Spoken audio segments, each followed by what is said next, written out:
في بداية التسعينات، ومن مدينة وهران يتولد طفل اسمه محمد يوسف البليلي. من حوم وشوارع وزناقي المدينة يتغرم بلعبة كرة القدم، ويعيش معاها قصة فيها برشا تقلبات وأحداث درامية. وفي سن 16 عام يرفض عرض من نادي كون الفرنسي، وبعد هذا نقل البليلي بين أكثر من نادي، ولكن المفارقة تجيه الفرصة من فريق نادي مولودية وهران. لعب البليلي 47 ماتش، سجل فيهم 16 هدف، وبدأ اسمه يدور أكثر بين وكلاء اللاعبين. في 2012 الترجي يدخل على الخط ويختار الرهان على يوسف البليلي، وين باش تعرف مسيرته منحى تصاعدي كبير، وبطبيعة الحال فاز بالبطولة، شارك في المنافسات القارية. في صيف 2014 خيبة أمل يعيشها يوسف البليلي بسبب عدم استدعائه للمنتخب الجزائري اللي كان باش يلعب كأس العالم في البرازيل، وتزيد تتعقد الأمور مع إدارة الترجي، وهذا اللي خلى والد اللاعب اللي هو وكيل أعماله يحول وجهة البليلي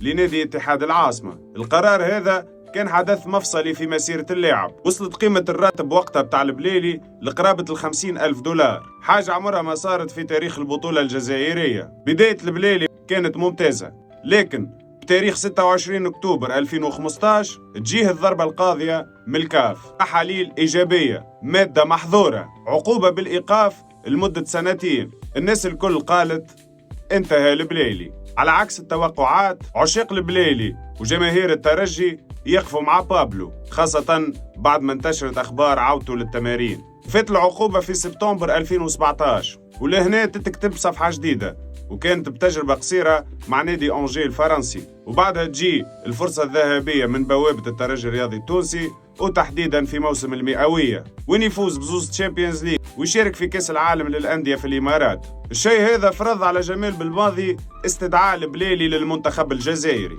وقت اللي الأنظار كلها كانت موجهة على رياض محرز وبقية النجوم. يهدي البليلي كأس أفريقيا للجزائر. بعد النجاح هذا الكل للأسف يرجع البليلي لدوامة المشاكل، والدليل تنقله بين 5 جمعيات في ظرف 4 سنوات فقط. في سنة 2024 يختار البليلي الترجي للمرة الثالثة في مسيرته. فرحة كبيرة من الجمهور بعودة ولد الجمعية اللي صرح وقال في أفريقيا ما نلعب كان للترجي.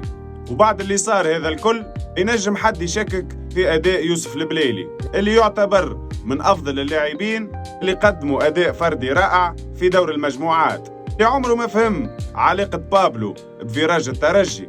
هنا تجينا الإجابة، وفي كأس العالم للأندية